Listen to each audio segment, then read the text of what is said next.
করিস না নিরু, ছেলেটা তোকে খুব ভালোবাসে বলেই। নীরা তাচ্ছিল্যের হাসি এসে বলল, অন্তু আমায় ভালো না বাসলেই হয়তো সুখ ফুলের অভয় কাটাটা একটু সহজ হতো। সে জানে ভালোবাসা অর্থ পাওয়া, আর আমি জানি ভালোবাসা অর্থ দেওয়া। আফসোস, অন্তু আমায় ন্যূনতম সম্মানটুকুই দিতে পারলো না। তুই যেমনটা ভাবছিস তেমনটা কিন্তু নয়। আমি মানছি ও ভুল করেছে, কিন্তু অপরাধটা যতটা ঘৃণভাবে তোর সামনে এসছে ততটা ঘৃণ কিন্তু নয়। অন্ত নিজেকে সামলানোর চেষ্টা করেছিল, মেনে নেওয়ার চেষ্টাও করেছিল সবটা, কিন্তু সেদিন যখন তোর বিয়ের কার্ডের ছবি দেখালি তখন ওর মাথা খারাপ হয়ে যায়। আমি ওকে শান্ত করার জন্যই সত্যটা বলেছিলাম। আমি বলেছিলাম যে তুইও ওকে ভালোবাসিস, কিন্তু পরিস্থিতির চাপে সেই ভালোবাসাটা তোয়াক্কা করছিস না। কষ্ট তুইও পাচ্ছিস, তাই ওর উচিত নিজেকে সামলে নেয়া, যেমনটা তুই সামলে নিচ্ছিস।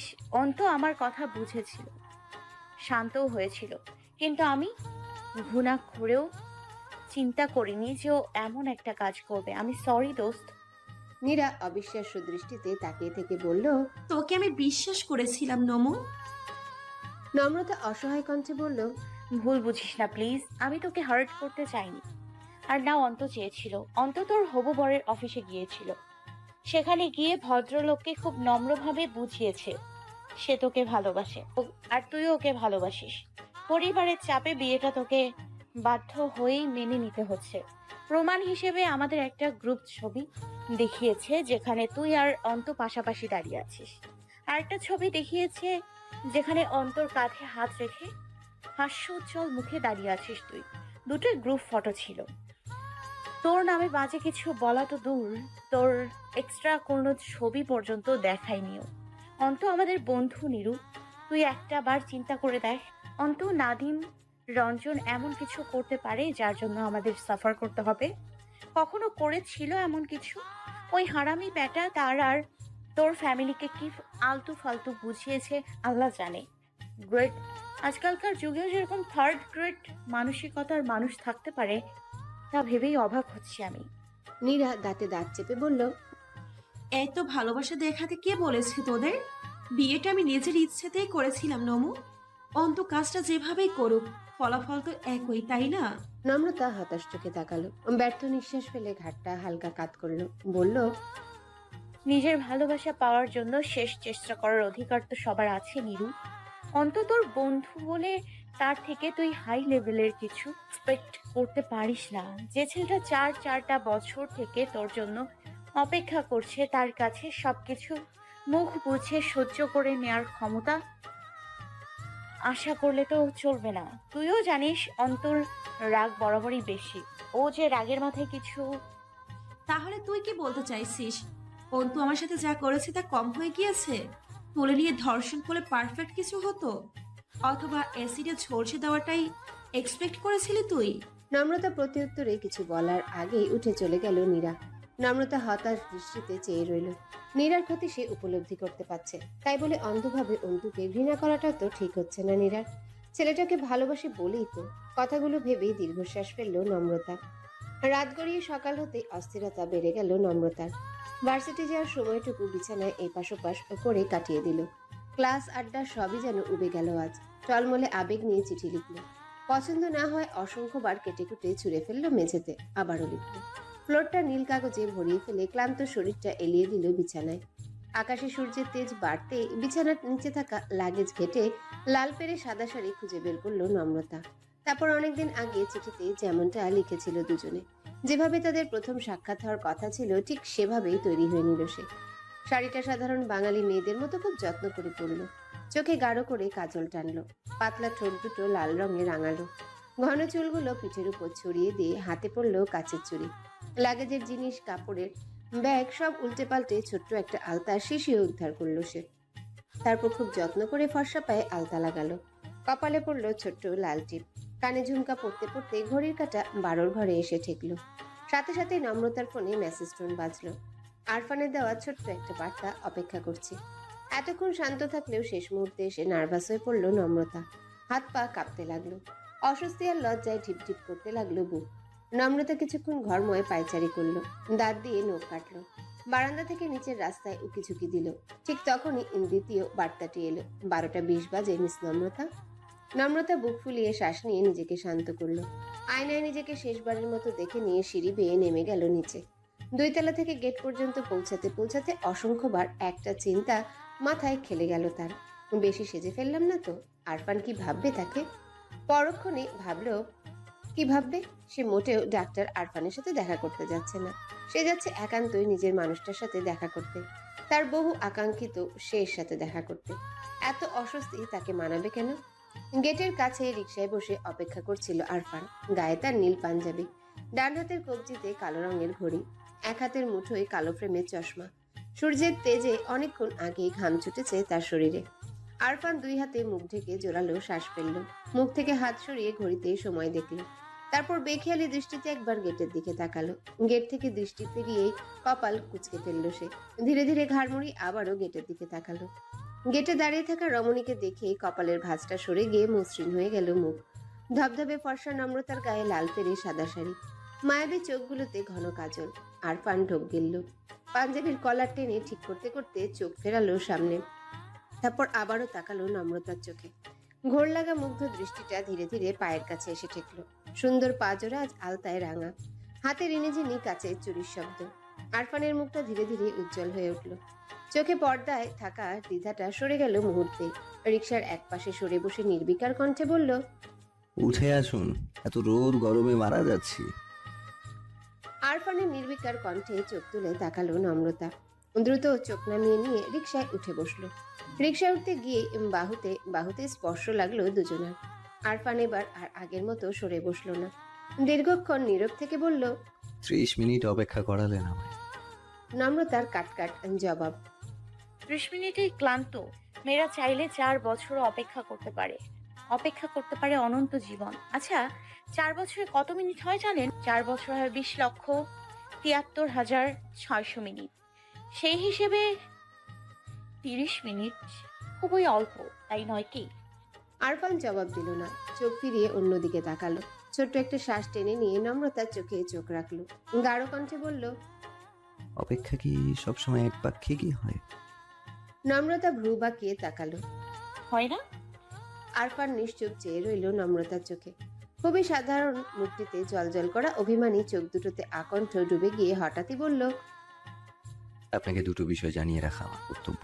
প্রথমত, আপনার অতি শীঘ্রই হয়ে যাওয়া বিয়েটা কখনোই হচ্ছে না। দ্বিতীয়ত, সন্ধ্যার আগে আপনার হলে ফেরাটাও হচ্ছে না। আরফানের কথায় প্রগাঢ় অধিকার বোধে চাপ পেয়ে ভীষণ অবাক হলো নম্রতা। মনের সুপ্ত কোনো গহ্বরে বয়ে গেল ভালো লাগার হাওয়া। আনন্দে নাকি বিস্ময়ে হতভম্ব হয়ে জানা নেই নম্রতা। ক্ষণকাল নিশ্চুপ চেয়ে থেকে বলল, ডক্টর আফরান আপনি? আরফান তাকিয়েছিল, চোখে তার চঞ্চল দৃষ্টি। নম্রতাকে মাঝপথে থামিয়ে দিয়ে একদম অন্যরকম কণ্ঠে বলল, নিষ্প্রভ। নম্রতা একদম ক্ষীণ কণ্ঠে আওড়ালো। হুম, আরফানের চোখে খেলে গেল তৃপ্তির হাসি। খোশ মেজাজি কণ্ঠে বলল, কিছু কিছু মানুষের কণ্ঠে আমার নামটা একটু বেশি মিষ্টি লাগে। এক্ষেত্রে ক্রেডিটটা আমার নামের নাকি বিশেষ করে কণ্ঠের, ঠিক বুঝতে পারছি না। তারপর বাচ্চাদের মতো খুব ছেলে মানুষের কণ্ঠে জানতে চাইল, আপনি বুঝতে পারছেন? ঘরমাক্ত দুপুরে গাধার মতো খেটে খুঁটে মাত্রই বাসায় ফিরেছেন আনিসুল সাহেব। পেতে উঠা রোদে মাথাটা কেমন ঝিমঝিম করছে। মতিঝিলের অফিস থেকে ধানমন্ডি আসতে সময় লাগে 17 মিনিট, অথচ আনিসুল সাহেবের লেগেছে 1 ঘন্টা 20 মিনিট। এই অসহ্য গরমে লোকাল বাস মানে বিশ্রী ব্যাপার। 17 মিনিটের পথ অতিক্রম করতে ঘন্টাখানেক জ্যামে ফেসে থাকা তার থেকেও বিশ্রী ব্যাপার। চারিপাশে ঘামের গন্ধ, ধুলাবালি দমবন্ধ গরম বাতাস আর অযথা চেঁচামেচির মাঝে ঘন্টাময় বসে থাকলে কোনো ভদ্রলোকেরই মেজাজ ঠিক থাকার কথা নয়। আনিসুল সাহেবেরও নেই। তবে তার মেজাজ খারাপের পুরো দোষটা জ্যামের ঘাড়ে চাপিয়ে দেওয়া যায় না। যার ছেলে হুটহাট উদাও হয়ে যায়, তার মেজাজ খারাপ হওয়ার জন্য জ্যামের অপেক্ষা রাখে না। আনিসুল সাহেব হাত মুখ ধুয়ে খেতে বসলেন। স্ত্রী জাহানারা নিঃশব্দে খাবার বেড়ে দিতেই গম্ভীর কণ্ঠে প্রশ্ন ছুড়লেন তিনি, কাল রাতে কোথায় ছিলে? অন্তু ভাতে হাত দিয়েছে মাত্র। বাবার প্রশ্নে বিচলিত না হয়ে মাথা নুয়ে চুপ করে রইল। আনিসুল সাহেব আবারও একই প্রশ্ন করলেন। আগের বারের থেকেও ঠান্ডা শোনালো তার কণ্ঠ। অন্তু ভাতের দলাটা গিলে নিয়ে নম্র কণ্ঠে বলল, এক বন্ধুর বাসায় ছিলাম আব্বা। আনিসুল সাহেবের চোয়াল শক্ত হলো। ধীরে ধীরে তপ্ত হয়ে উঠল কণ্ঠস্বর। কেন?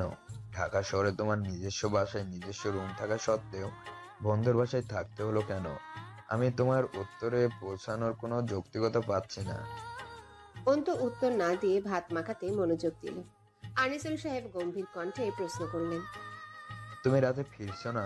এই সোমবারটা বাসায় জানানো উচিত ছিল বলে কি তোমার মনে হচ্ছে না? জি, মনে হচ্ছে। তাহলে জানাওনি কেন? অন্তু উত্তর দিল না। কিছুক্ষণ নীরব বসে থেকে হুট করে অদ্ভুত এক প্রস্তাব দিয়ে বসলো। আমি বিয়ে করতে চাই আব্বা। আনিসুল সাহেব হতভম্ব চোখে ছেলের মুখের দিকে চেয়ে রইলেন। শীতল কণ্ঠে শুধালেন। কি বললে? অন্তু নির্বিকার কণ্ঠে জবাব দিল। আমি বিয়ে করতে চাই। আনিসুল সাহেব খাবার খাওয়ায় মনোযোগী হলেন। কয়েক লোকমা খাবার খেয়ে খুবই স্বাভাবিক কণ্ঠে প্রশ্ন করলেন, তুমি কোনো মেয়ের সাথে সম্পর্কে জড়িয়েছো? রাতের সময়টা তার সাথে কাটিয়েছো বা কিছু? জি না। আনিসুল সাহেব ঠান্ডা চোখে তাকালেন। তাহলে হঠাৎ বিয়ে করতে চাইছো কেন? আমার প্রয়োজন। এবার যেন বিস্ফোরণ ঘটল। টেবিলে থাকা কাচের জগটা মেঝেতে ছুঁড়ে ফেললেন আনিসুল সাহেব। জগটা তীব্র ঝনঝন শব্দ তুলে ইহলোক ত্যাগ করল।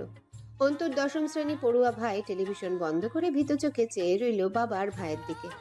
অন্তর মা আটকে উঠে বললেন, আহ, অযথা জিনিসপত্র ভাঙছে কেন বলতো? ছেলেটা তো মাত্র ফিরলো, খাওয়া শেষ করেও তো কথা বলা যায় নাকি? আনিসুল সাহেব গর্জে উঠে বললেন, চুপ, একটা কথা বলবা না। থাপ্পড় দিয়ে চাপার দাঁত ফেলে দেবো বেয়াদব মহিলা। আমার টাকায় কেনা জিনিস আমি ভাঙবো, তাতে তোমার সমস্যা কই? যেখানে সমস্যা হওয়ার কথা সেখানে তো তোমায় দেখাই যায় না। তোর একমাত্র ছেলে, সেখানে এত বেপরা হয়েছে। সবার মতো যদি বউ পেটাতে পারতাম, পিটিয়ে পিটিয়ে চামড়া তুলতে পারতাম, তাহলে ছেলেও থাকতো টাইট। তোকে পিটিয়েই ছেলে ঠিক করতে হবে আমায়। সারাদিন বাসায় বসে করিস কি তুই? ছেলে সামলাতে পারিস না? অন্তু শীতল অথচ কড়া কণ্ঠে বলল, আমাকে তুই করে করবেন না আব্বা। যা বলার আমাকে বলুন। আব্বা, ঘরে যাও। আনিসুল সাহেবের রাগ এবার আকাশ ছিল। গর্জন করে বললেন, তোকে বলবো, কদিনের পোলা হয়েছিস তুই? বিয়ে করবি? প্রয়োজন দেখাস? এই তুই রোজগার করিস, নিজের তো আমার ঘরে বসে খাচ্ছিস। বউরে খাওয়াবি কি? নিজের রক্ত পানি করে তোদের শখ আহ্লাদ পূরণ করেছি, আর তোরা ভার্সিটির নামে মেয়েবাস করে বেড়াস। দেবদাস হতে চাস? ওই হারামজাদা, তোর বাপের কি জমিদারি যে দেবদাস হবে তুই? তোর বাপের কেরানির চাকরিতে দেবদাসগিরি ফুটবো না হারামের বাচ্চা? অযথা গালাগালি করবেন না আব্বা। সামান্য বিয়ে করা নিয়ে এত হট্টগোল করার কিছু নেই। এটা সামান্য? এই বাচ্চা আমারে শিখাবে কোনটা সামান্য আর কোনটা জঘন্য। সামান্য কেরানি চাকরি করে পরিবারটাকে এই জায়গায় টেনে এনেছি আমি। নিজের শখ আহ্লাদ ভুলে তোদের আহ্লাদ পূরণ করেছি।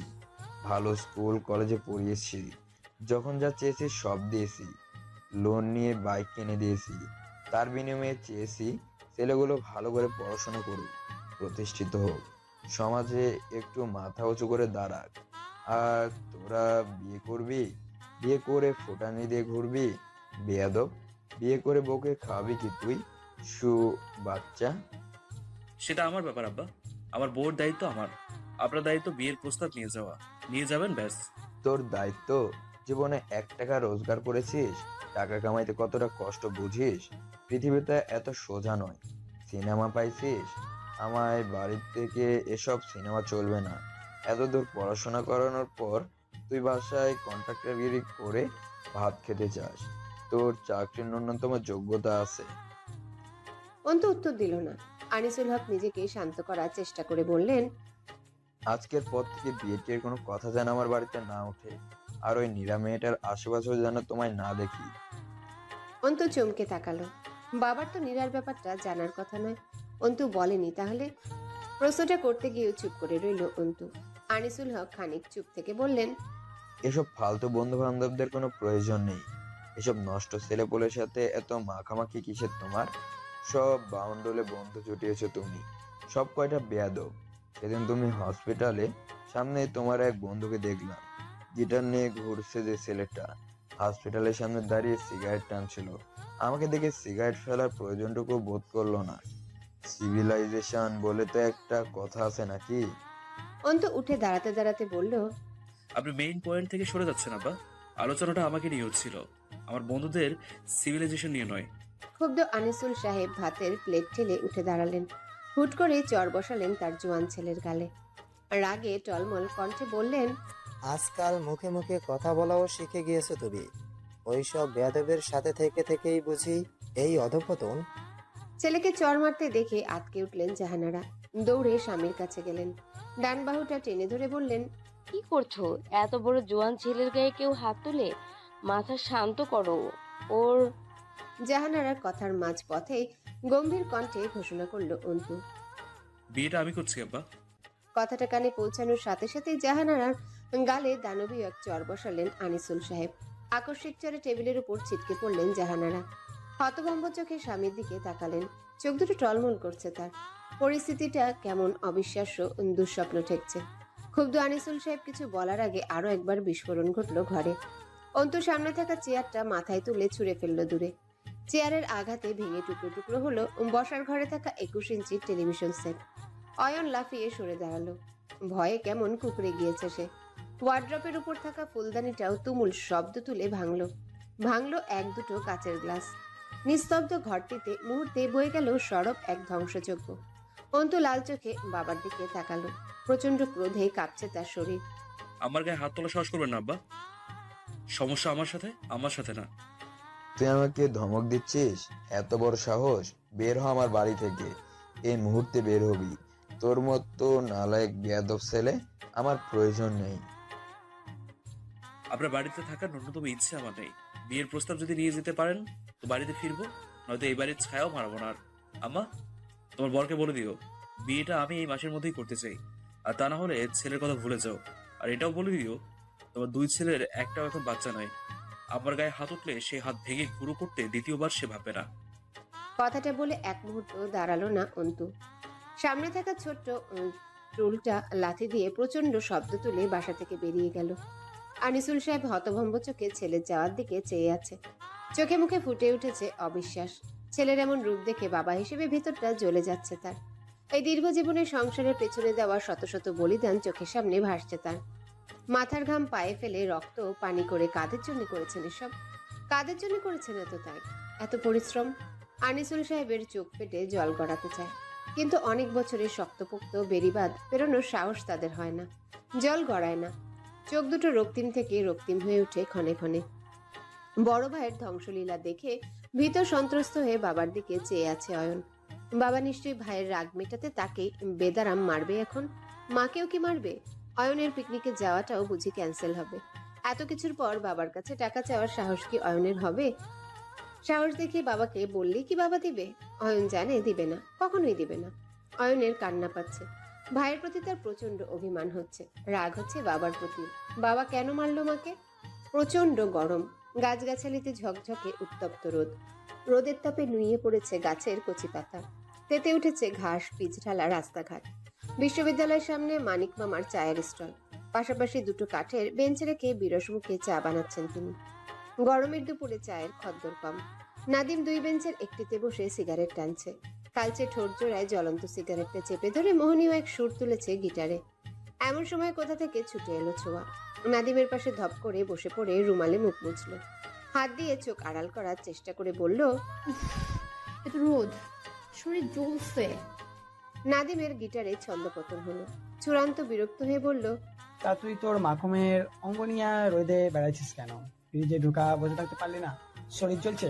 বল, খারাপ কথা এসে গেছে এলো মুখে, ধরে গিয়া বস হারামি। ছোঁয়া মুখ ফুলিয়ে তাকালো। ব্যাগ থেকে মিনারেল ওয়াটার বের করে গলা ভেজালো। তারপর কৌতূহলী কণ্ঠে বলল, রঞ্জন কইরে ক্লাস তো করেনি আজ। রঞ্জন জাহান নামে গেছে, ডিপার্টমেন্টে ছাদ থেকে লাভ দিয়া তুইও জাহান নামে চলে যাবো। দয়া কর, তোর এই স্টাইল মার্কা বাংলা শুনলে মেজাজ খারাপ হয়ে যায় আমার। বালের স্টাইল। ছোঁয়ার মেজাজ খারাপ হয়ে যাচ্ছে। অতিরিক্ত মেজাজ খারাপে কান্না পেয়ে যাচ্ছে। নাদিমের এসব থার্ড ক্লাস কথাবার্তা শুনলেই গা জ্বালা করে তার। একটা মানুষের মুখের ভাষা তো অশ্লীল হয় কি করে? ছোঁয়ার আগে গজগজ করতে করতে বলল, মোয়ার নিরু ভার্সিটিতে আসেনি আজ। ফাজিলগুলো আমাকে একবার বললেই পারতো এসব তাদের প্রিফ্রেন্ড। ওরা আসবে না জানলে মরে গেলেও আসতাম না আমি। আর না তোর মতো। হ্যালো বন্ধুরা, পরবর্তী পার্ট খুব তাড়াতাড়ি আসবে, তো সবাই অপেক্ষায় থাকো। আর চ্যানেলটি যারা এখনো সাবস্ক্রাইব করনি তারা পরবর্তী পার্ট দেখার জন্য চ্যানেলটি সাবস্ক্রাইব করে রেখো। ধন্যবাদ সবাইকে, আমাদের সাথেই থেকো।